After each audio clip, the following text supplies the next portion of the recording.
alaikum. Thank you very much for joining us today, Miko Peled. Nice to meet you too, my friend. And I'm saying welcome to another talk about Palestine in Snak on Palæstina, where we today will be speaking in English, as we have the honor of talking to Israeli-American author and longtime peace activist Miko Peled, who's with us from Washington, D.C. Welcome, and thank you a lot for joining the show. Thank you. It's a pleasure. Thank you for inviting me. Thank you. Both our fathers were born in Haifa. Your father was born in 1923, 17 years before my father, who escaped Palestine with his family in 1948, when he was about 8 years old. Can you share with us your father, where was he originally from, his family, and when did they immigrate to Palestine? Well, thank you again for having me. It's a pleasure to speak to you. My father's parents immigrated from Ukraine just a few short years before he was born. And they were Zionists, and they came to Palestine to colonize Palestine as Zionists. And so that was his story. And then he was born. They were living in Haifa, and like I said, he was born in Haifa. And then as a child, they moved. When he was a child, they moved to Jerusalem. So he grew up most of his life in Jerusalem. And in your book, The General Son, which I have a copy of here as well, for anyone who didn't read it, I can really recommend it. I have a copy here in Danish and in English. English too, yeah. Which I read with a great pleasure some years back. In the book, you call your father a peace activist before his time, but at the same time, you say he was a Zionist until his death. I'm wondering, how is that connected? And maybe you please elaborate. Well, the way the book is written is the way my journey went. So, the title is The General Son, but the subtitle is Journey of an Israeli in Palestine. And I write the story as though the reader was coming with me through my journey. So obviously, when I speak about my grandparents, I speak about my father, I speak about that entire generation that established Israel. I write it from the perspective that I saw it at the time, as a child and a youth growing up and so on. And within the Zionist context, in which I was still embedded at the time, I was still invested in Zionism, he was considered a peace activist because he promoted the idea of what is known as the two-state solution, which was considered a solution for peace, a peaceful solution. I mean, today, I and you, and of course, many people know that it was a Zionist construct and it had nothing to do with peace. But in those days, in that particular era and in that particular context, Zionists, Israelis who were calling for the two-state solution, in other words, calling for a recognition of the rights of Palestinians for self-determination, granted within a very small part of their homeland, but still within a part of their homeland at all, was considered, revolutionary. It was considered leftist and peace activist and progressive. Of course, when we look at it today, an idea that an Israeli general promoted, how progressive could it possibly be? But at the time, that was it. And he became an outcast by the Israeli establishment, and he became a hero for what is known as the Zionist left at the time. But certainly today, when we look at it, and the entire idea of a two-state solution, of course, is number one, it's an impossibility. Number two, I don't think there are any virtues to that solution whatsoever. And number three, I can't imagine why any Palestinian would want to accept it. And so obviously today, looking back, we have a different perspective. I certainly have a different perspective on all of that. And it's interesting because I still have these conversations with people who say, well, what about the two-state solution? So I've been regurgitating and repeating these statements over and over again, a lot. Yeah. Because your father, he began with actually being a member of the Haganah, which was also outlawed by the British during the Mandate. And later he became part of the inner circle of the Israeli government. Can you just very briefly describe please describe his career and how he ended up being part of the inner circle of the Israeli government? Yeah, I don't know if he was in the circle of the Israeli government. He was in the inner circle of the Israeli military and defense apparatus. But he was from that generation, the first generation Israelis, if you will. This new thing that is now exists in Palestine are Israelis. It's a new thing. These are mostly the generation that was born during those years in the 1920s, the generation of young Jewish Zionists who came to Palestine and had children. My mother was the same thing. She was born at the same time. And they were the ones who, again, according to the Zionist thinking, the Zionist mythology, they were the ones who presented the Jewish people with the Jewish state. They fought for it. They created the Haganah. They were the first generation to speak Hebrew, to revive this notion of Israel, the language, the culture, the military, and on and on and on. And so then he joined the Haganah as a young man, very young man, while still in high school. Then he went off, he left the Haganah, the Palmach, and went to law school, and then he came back in 1947. And from that moment on, he was an officer. And then at the end of at the end of 1948, 1949, the Israeli army, these militias, which today would be called terrorist organizations, became the Israeli army, and he remained as an officer. And he was a career officer and remained, an officer, and then went up the chain of command, up the ranks, until in the early 1960s he became a general, became a member of the Israeli High Command. And then throughout the 60s, he was part of this team of generals who really built the Israeli military to the point where in 1967, they did what they called finish the job.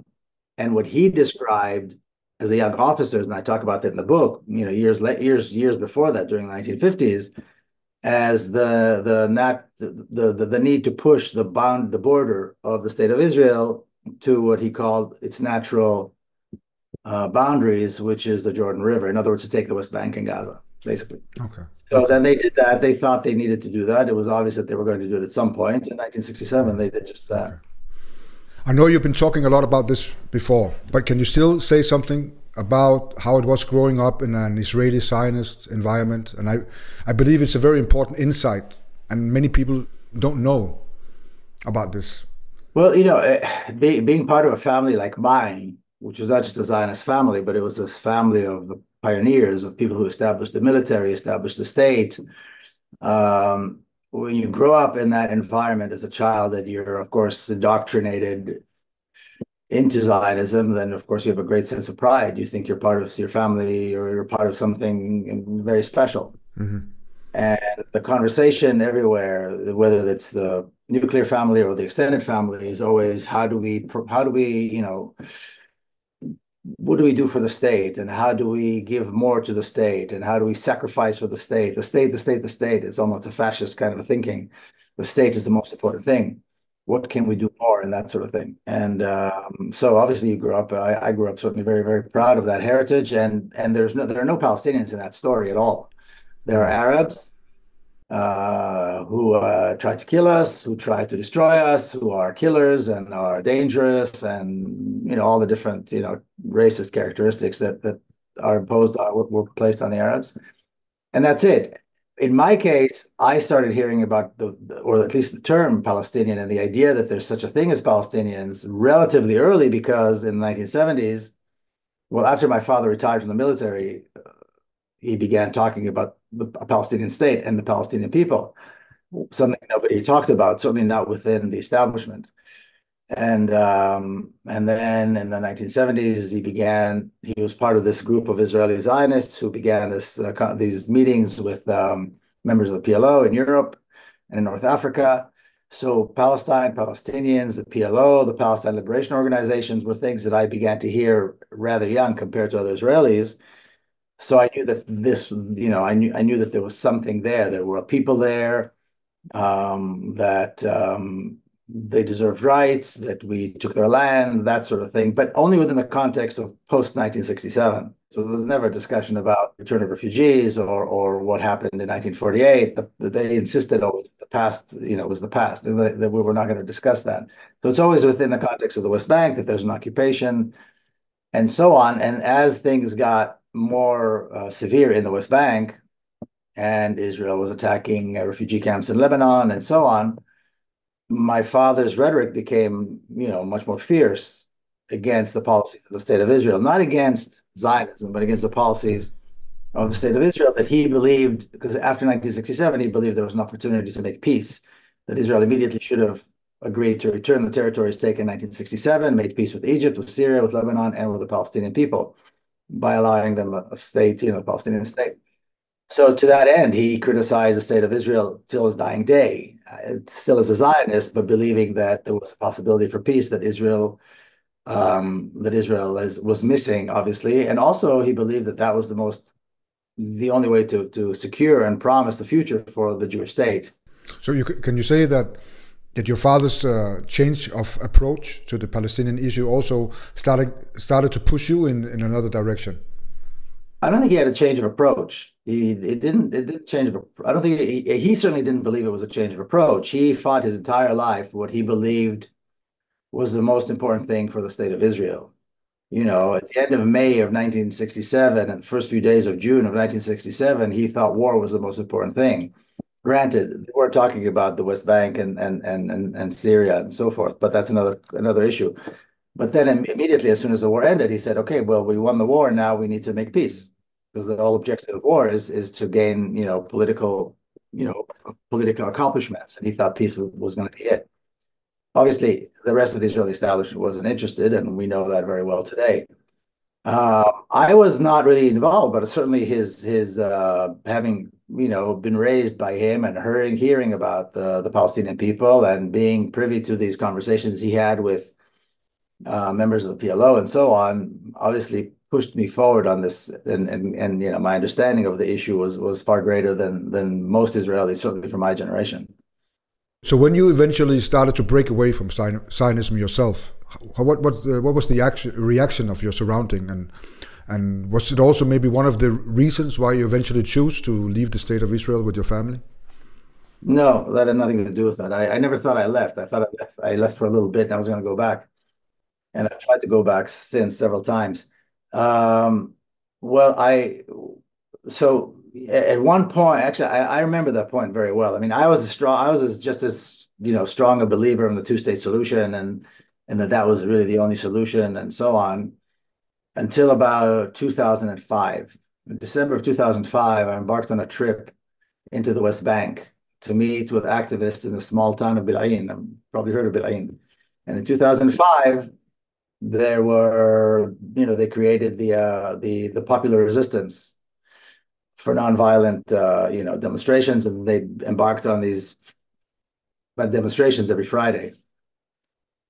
So I went to meet these activists. At the time, they were young. Now all of us have gray hair, of course, and they've suffered a great deal. Many of them were killed. They've been in prison. Now their children are in prison. But I went to meet them, and I drove into the West Bank for the first time in my life by myself, with an Israeli car with Israeli license plates. And I described this in the book as, I thought that was going to be my last day of earth, because obviously I'm identifiable as an Israeli. So everybody around, once you enter the West Bank, once you enter like the hinterland, if you will, of Palestine, of that part of Palestine, everybody is a Palestinian. So of course, they're going to kill me, because that's what it is. That's what they do. So, and then there was no wall at the time. And I remember meeting these activists who today are, well known, Yad Burnat and Mohammed Khatib and some of these others from Bil'in. And we walked across from Bil'in into the city that was built on their land, called Modi'in Elit. Mm-hmm. And you can see the construction was starting for a while, but there was no wall, and it wasn't even a fence, so we could just walk straight across. And I was looking at this massive city that was built.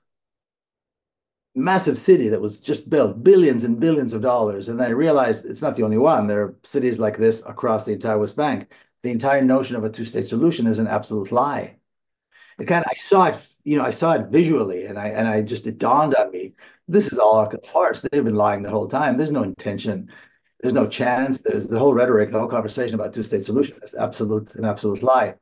And then I came back to the US and I wrote an article that I titled "The Answers Have Changed," which is based on a story about Einstein. He was giving the same test. He was giving a test to his students, and his assistant said, "You already gave them this test." And he said, "Well, the answers have changed." Well, the answers, I believe, for how we resolve the question of Palestine has changed. The two-state solution is not the answer. A single democracy with equal rights, with the right of return, reparations, and so on is the only way forward if we want to see peace between the people who live, in historic Palestine.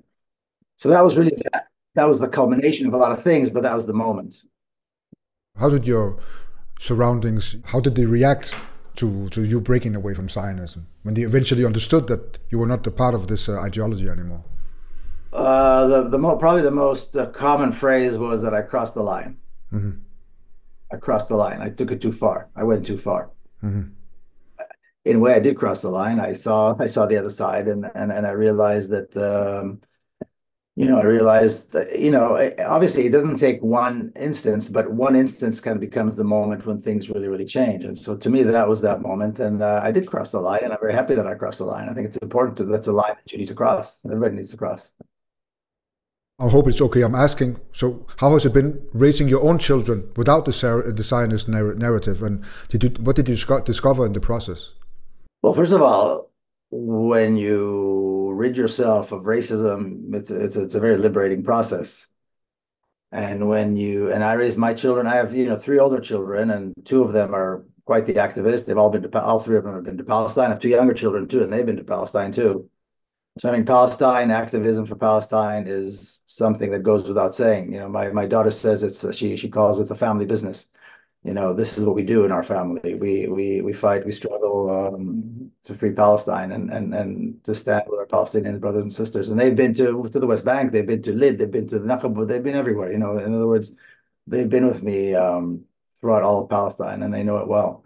And they know where they came from, and they know with the story of the family, and they've read my book, and of course they've been there many times, so they know the family, they have connections. But our stance is very, very clear. Your father, also, you write in your book, he was appointed the military governor in Gaza in 1956. Yes. And later on, you found out, he wrote that the people of Gaza were not vindictive despite the hardships. All they wanted was to be free. Something that also very accurately describes the Palestinian Gaza we see today, even on social media and in Al Jazeera, and also from people visiting Gaza telling the same story. And that despite the unbelievable conditions, they do not seem vindictive at all. All they ask for is a life in peace and security. How do you see your father's words? You're reflecting on the situation of the Gaza people today. Well, I think he always said, and I believe this is true, that becoming military governor of occupied Gaza was for him was a watershed moment. And he said this many times, and I mentioned it in the book. Suddenly he became the occupier. He thought his entire life he was fighting for the freedom of his people, fighting the British, and that sort of thing. And suddenly he became the occupier. So there was a little adjustment that he had. And he also realized that he had no way to communicate with the people that he was governing. And that drove him to start studying Arabic. And later on, he became a professor of Arabic literature. He taught Arabic, and he spoke, of course, Arabic and everything. So, it was a watershed moment for him. Not enough to denounce Zionism, not enough to, say this is wrong and we need to allow these people to return, but just to recognize that there is something unique about the Palestinian people. Mm-hmm. There's something definitely unique. And I think anybody who's had experiences in Palestine in general says the same thing, agrees to that. And I think that impacted him a great deal. Not enough, in my opinion, at least, to make the real changes that he should have made, but certainly enough to where he recognized the qualities of the people in Palestine, particularly in Gaza, where I think people don't realize Gaza has not been a concentration camp recently. Gaza was built as a concentration camp. With the Gaza Strip, there's no natural boundaries. There's no natural Gaza Strip. Gaza Strip was drawn by Israel as a concentration camp for refugees, for hundreds of thousands of refugees in 1940, at the end of 48, 49. So that was for him, something that I guess that really moved him a step forward in realizing who the Palestinians were and so forth. Yeah, maybe it needed another generation to go all the way, but at the same time, your father's approach. It seems like, even though I'm not trying to justify colonization in any way, but it seems still like your father's approach is not existing today. It seemed more like today the Zionists became, all of them became very hardliners. Watching them in the media is almost watching a caricature Nazi movie. What has happened? Has Zionism reached its highest level of racism and brutality, or was it always like this? No, it was always like this. I don't think there's any difference whatsoever. He was an outcast. I mean, the minute he stood up, and again, this is in the book. The minute he stood up, the day the war, the 1967 war ended, on the fifth day of the war ended, and they had the first meeting of the Israeli High Command. He stood up at that point and he said what he believed for the rest of his life, which is that Israel should immediately return the territories that it occupied and engage in peace agreements with its neighbors. From that moment on, he became pretty much an outcast, and it took a couple of years before he completely parted ways with the establishment. He always still maintained a few friendships with some of his, buddies and comrades in arms, but most of the establishment saw him, wouldn't have anything to do with him. And so he was a kind of a strange creation, if you will. He did not represent Zionism in any way, shape, or form. The state of Israel was established on the ashes of God only knows how many massacres, close to 1 million people forced into exile, the burning and destruction of towns and villages, and the stealth, the stealing, the massive robbery of entire cities or entire country. Cities, I don't need to tell you, Haifa or Akka or Jaffa and Lid and all the cities throughout Palestine, Beersheba, were all cities. They pretend that somehow there was some kind of a desert and they made it bloom. This is, of course, nonsense. So, I mean, how much worse can you get past that? That was the ground zero. And I think the only difference is maybe in the rhetoric. The rhetoric today is more extreme.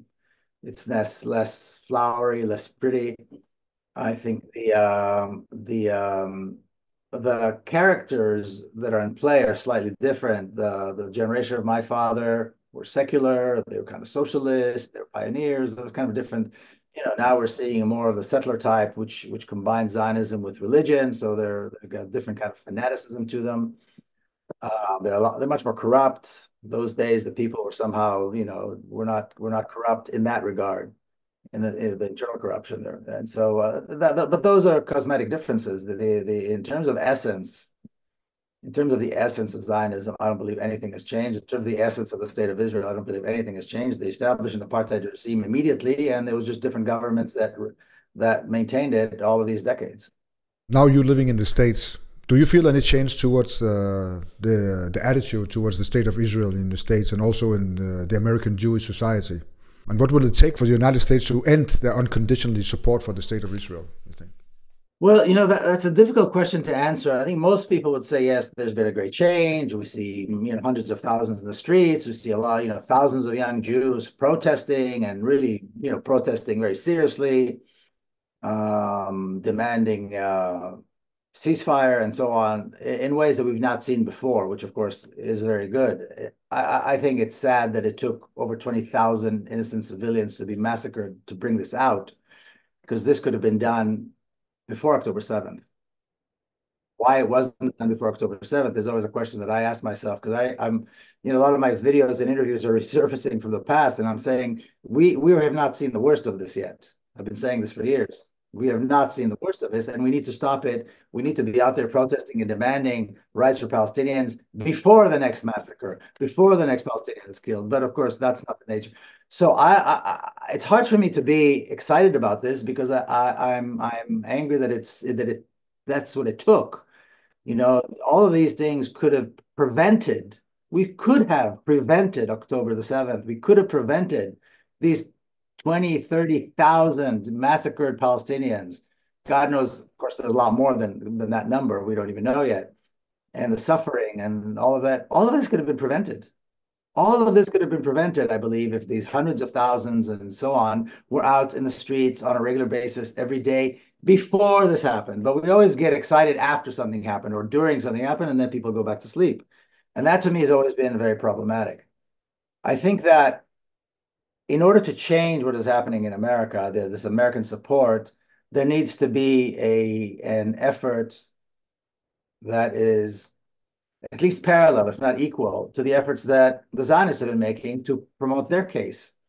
For over 100 years, they're presenting a very compelling story, a very compelling narrative, and they're doing it professionally. They're doing it with their best people, and they're investing every dollar that they can into presenting this, not just in Washington, D.C., in every city, in every school district, in every state, in every county in America. So Americans don't need to think before they say they support Israel. It's in everything they've seen and learned. There's no parallel.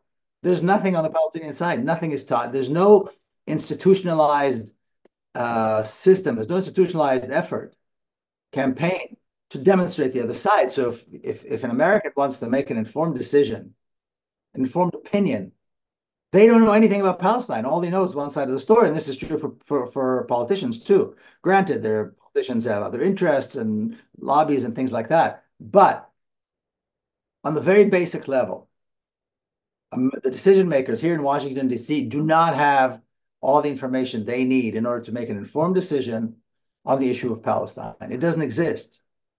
And you see the sign behind me, the Dar al-Hurriya. This is an effort an initiative that we started here in Washington, D.C. to establish that kind of an institution here in Washington, D.C. that does just that creates a presence for Palestine and will put Palestine front and center. That's kind of the slogan.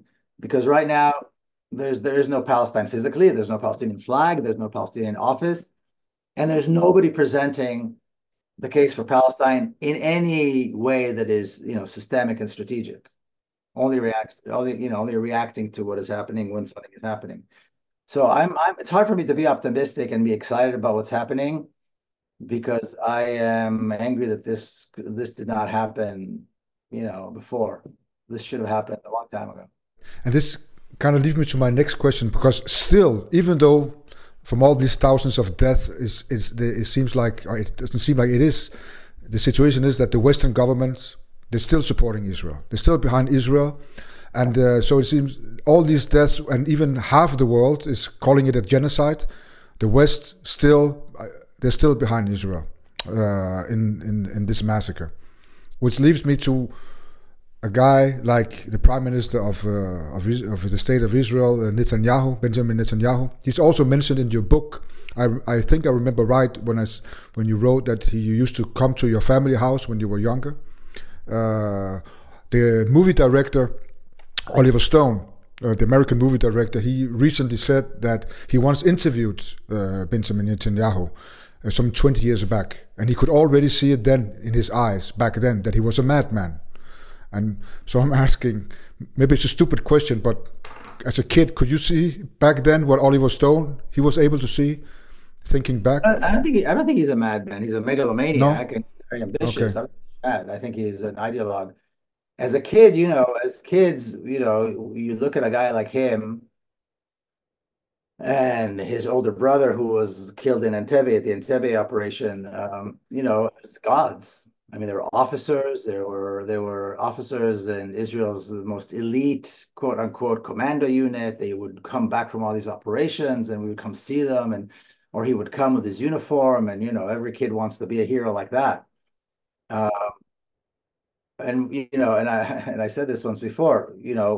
I grew up. Many of us grew up and realized that he is a corrupt megalomaniac. Ambitious politician with absolutely zero, moral compass, zero sense of morality. And unfortunately, in America, American public, the media still behave like I did when I was 5 years old, and they're still looking at him with this admiration as though he's he's Moses coming down from the mountain. And that's a problem. But I don't know that mad is the word. I think he's just very ambitious. I think he will do absolutely anything and everything it takes to remain prime minister, and we've seen that he's been very successful so far in doing that. He's dangerous for sure, but there's nobody that's able to unseat him. There's nobody yet has been able to unseat him. And really, I think the only thing that would be appropriate is to drag him to The Hague. I don't think anything less than that is appropriate. I mean, corruption charges and all this, I mean, it's a joke compared to the, blood on his hands. Yeah, I'm thinking about these corruption charges that's awaiting for him in the state of Israel. Do you think this is one of the reasons why why he does everything he can to continue the war in Gaza and in the West Bank, because he knows the second the war is over, he will go to court and be judged, and maybe it seems like he's also advocating for even more war. He's together with influential Republicans the other day, where they were shaking hands on going to war with Iran if that's what it took.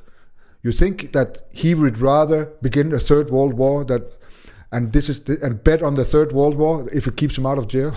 I don't think that this is the reason. He was not going to go to jail on October the 6th either. I mean, he was secure. Okay. He has he's maneuvered the political system, the Israeli political system. He's safe. He's not going to jail. I don't think it doesn't even show up in the Israeli press anymore. But this whole court thing, I mean, it's a non-issue. He wasn't going to jail. Politically, he's very secure. He's got a very safe majority in the Knesset, in the Israeli parliament, and I don't think that's the issue at all. He's going to war because he believes in he's a Zionist, and the genocide of the Palestinian people is a central pillar in Zionism. Genocide, that's what it's all about. If we look at, to prove genocide, you have to show intent. Well, when you have 75-year history of actions that read like a textbook of genocide. A textbook of genocide. If we look at the Genocide Convention, at the description of the crime of genocide, and we compare it to what has been happening in Palestine for 75 years, it's textbook. I mean, so intent is very clear. They've been doing it for 75 years, because not only massacring people and displacing people, it's also destroying their identity, destroying their history, destroying their monuments, destroying their country, changing the name of the country from Palestine to Israel, change the name of cities. In places where they didn't change, like Haifa, they changed the name of the streets. And so, Palestinians have to drive through the names of streets that used to be, Palestinian names, and now they're the names of Israeli war criminals. And this is true throughout all the cities, all the Palestinian cities in 1948. But anyway, so genocide is a central pillar of Zionism. And he's just doing his bit to push that forward as much as he can. That's what he believes in, and that's what he does. Is he religious, or No. He's not religious? No. Okay. No. About the Palestinian resistance, I think it's, from my point of view, I think it's quite remarkable that the peace activists around in the West, inclusive the ones with Jewish background, steadfastly have denied to go along with the media's desperately insistence of trying to making everyone condemn Hamas. It's like it's a chain the media and the Zionists haven't been able to break. Do you think this is maybe one of the reasons why the activist movement have stayed united and seems stronger than ever, and that they did not accept this thesis of Hamas being like ISIS with the media's purpose of demonizing the Palestinian freedom struggle? Well, again, I'm not 100% sure that that's accurate. There are many activists who condemn what Palestinians did on October the 7th, but then they also condemn, this outrageous vengeance by Israel. And so I'm not sure we're all quite there yet. I think if we were quite there yet, things would be very different. I think there isn't enough clarity in terms of the need or the necessity to stand firm with our Palestinian sisters and brothers as they resist. The whole conversation about Hamas, not Hamas, it's a Zionist conversation. It's a conversation that's being imposed by the other side. Quite frankly, I don't care if the Palestinians are members of what group or what party. These are Palestinian fighters. They're fighting for their freedom, and we need to support them. They bring it down to this conversation in order to try to pinpoint people, because Hamas has been recognized, at least the United States, has been designated a terrorist organization. So that kind of leads to that. But I wish we were quite there. I don't feel that we're quite there yet, at a point where people understand that the right thing to do is to stand with the Palestinian people as they resist, as opposed to saying, well, yeah, this is wrong and this is wrong. But you said something earlier about how the Western governments still support Israel, and I think that, I've been to Copenhagen, I've spoken in every city in Europe, I've been, all over the United States and other countries. There's a gap between public opinion and the halls of power and the mainstream media when it comes to this issue. And why is it that the constituents, the voters, the people who consume the media don't demand that the people in halls of power change their support for Israel is really not clear to me. And again, it goes back to this idea, like I shared with you, of Dar al-Hurriya, where I don't think that there's an understanding, a good enough understanding of what Palestine is, what Palestine was, what is the path to a free Palestine, what a free Palestine means to Israelis and Palestinians. That has not been done, again, in an institutionalized way.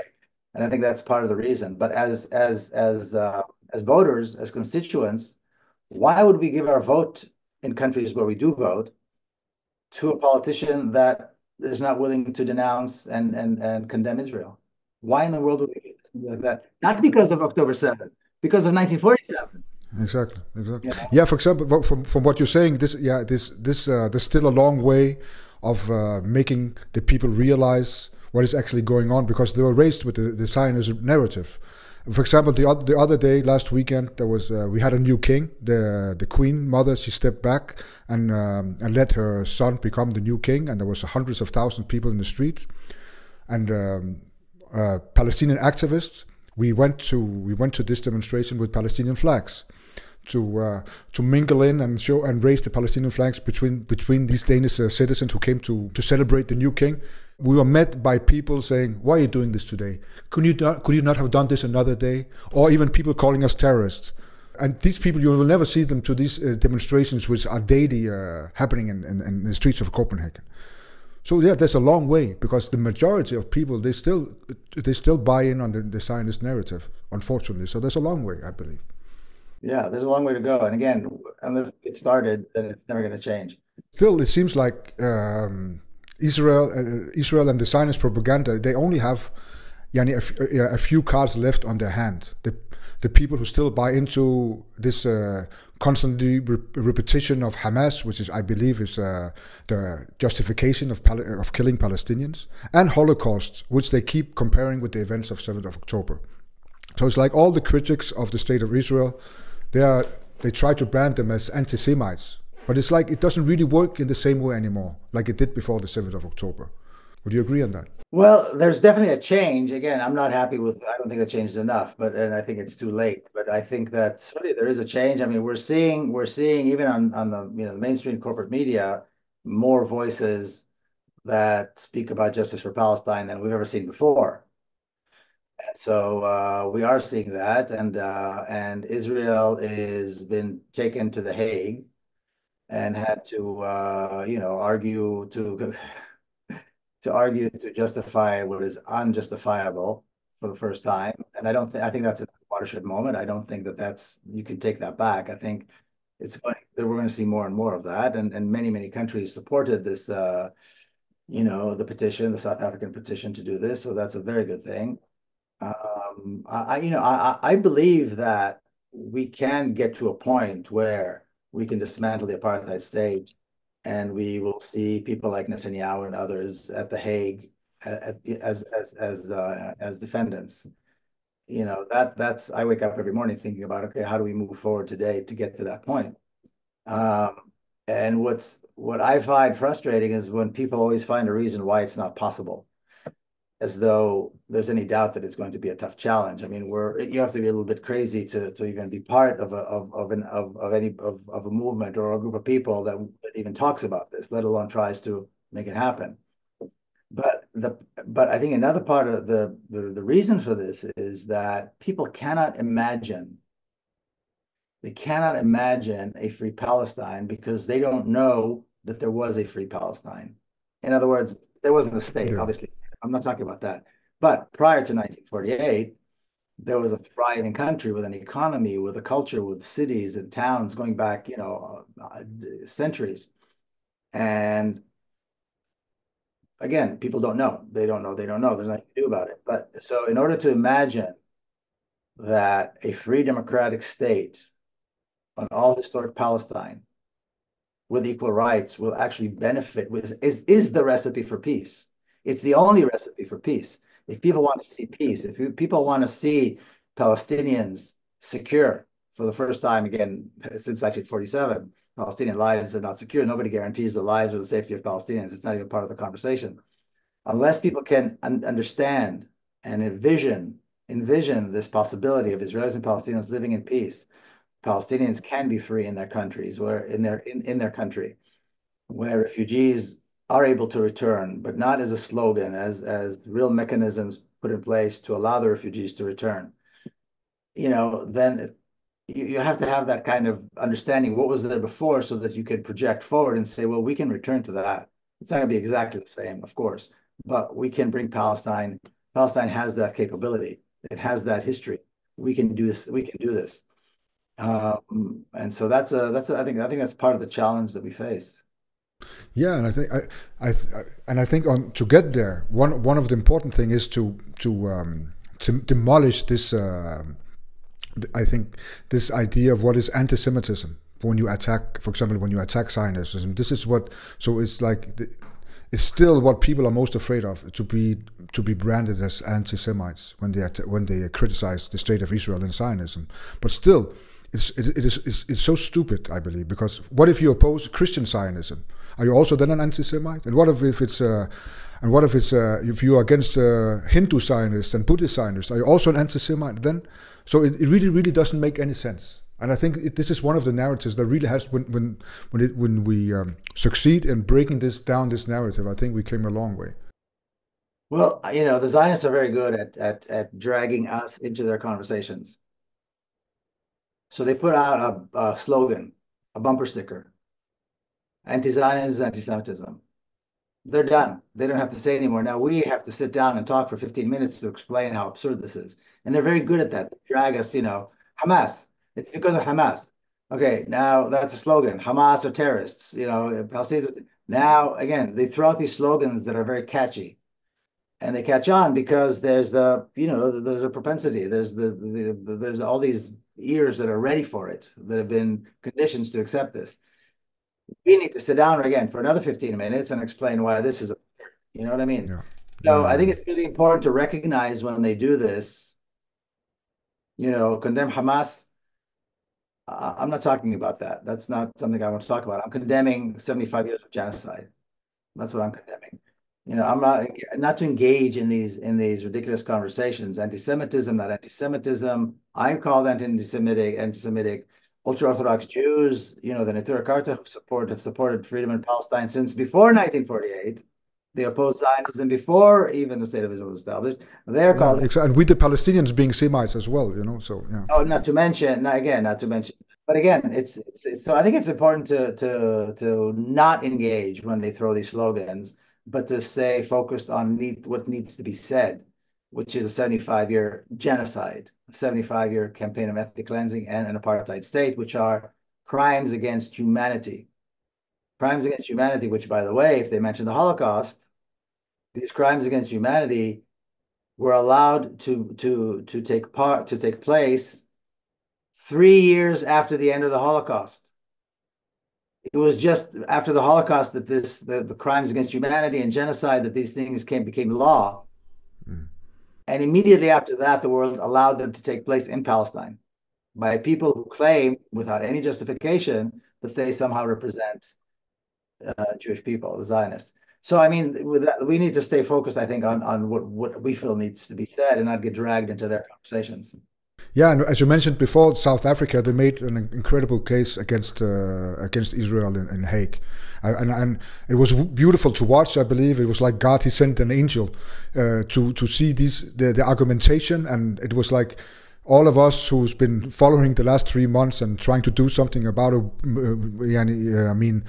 Getting people's attention. It was like, we are not crazy. It was like on the official level, they're saying the same things we've been saying for the last 3 months, everybody. So that was quite amazing to watch it. And at the same time, I believe that Israel made a horrible case.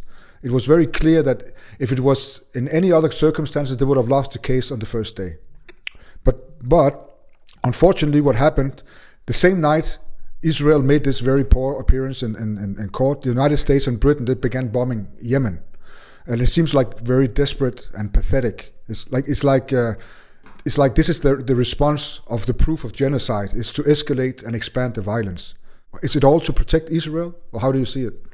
Well, yes. I mean, if they didn't respond to what the Yemenites are doing, and then stopping the shipping going through to the Suez Canal, then they would be de facto agreeing with what is being said in The Hague with the South African petition. So they kind of had to do it because otherwise, because what the Yemenites are doing right now is perhaps the only or one of several countries that are acting responsibly. There's a genocide going on. We need to disrupt it, and we need to disrupt it in a way that is the most, harmless and peaceful. And so that's what they're doing. They're not killing anyone, right? They're now paying a heavy price for that. The South Africans and other countries that have joined the petition are doing that as well.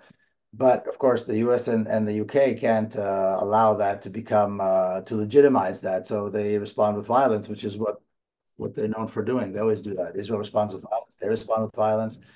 But really, this is the most responsible thing that anyone. Again, these actions are the most responsible actions that we're seeing.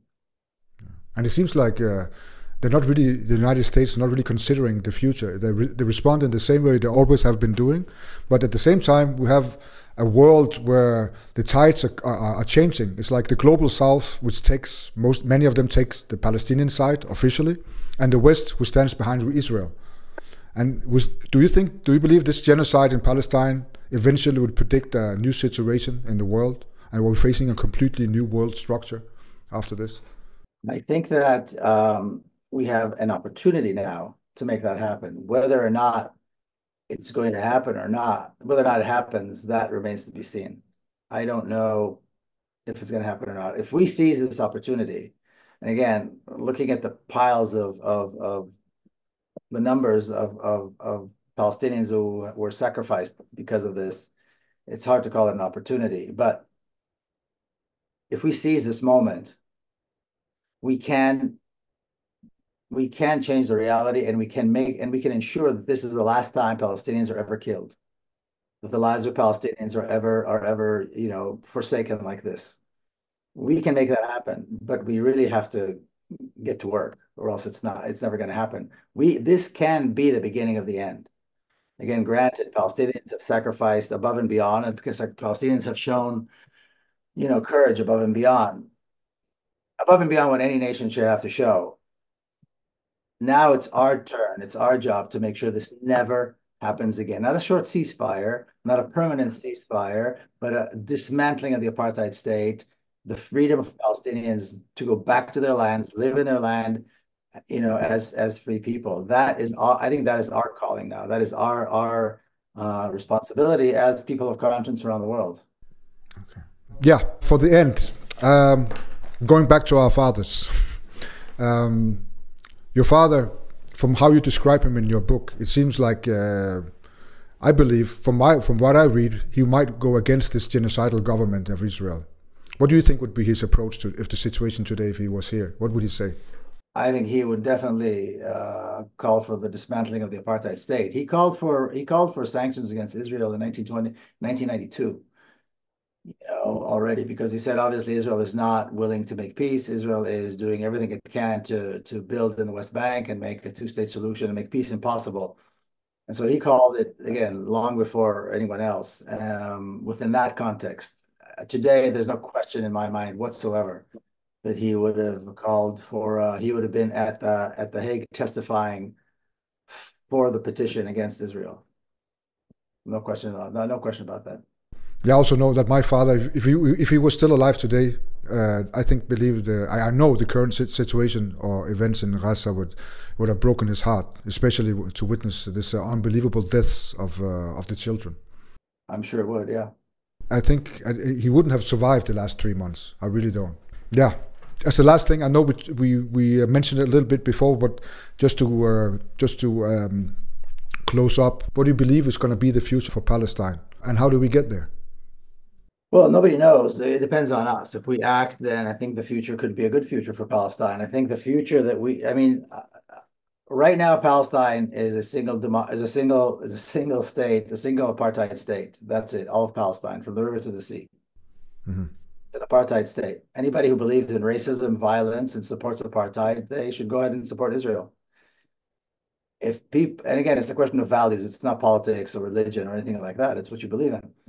But if people believe in justice, and if people believe in equality and humanity and equal rights and peace, the recipe is dismantling the apartheid state, imposing the most severe sanctions, and boycott against the apartheid state to bring it to its knees, like was done before in South Africa, and then to establish a free democratic Palestine with equal rights from the river to the sea, to call elections immediately, free, fair elections, one person, one vote, and then move on. I think, comparing it to South Africa is very common because there are many similarities, but the truth is that the challenges in South Africa were far greater than the challenges in Palestine. The challenge in South Africa, they had 40 million impoverished Black Africans who never had a chance to go to school.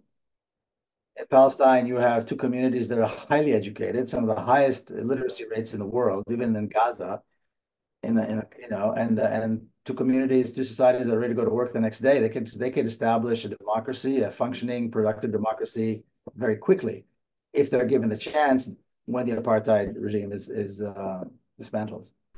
And what should happen to the ones who've been publicly advocating and participating in the genocide? Let's say there is a free Palestine next year, and it's a democratic state. What should happen to the people behind the genocide?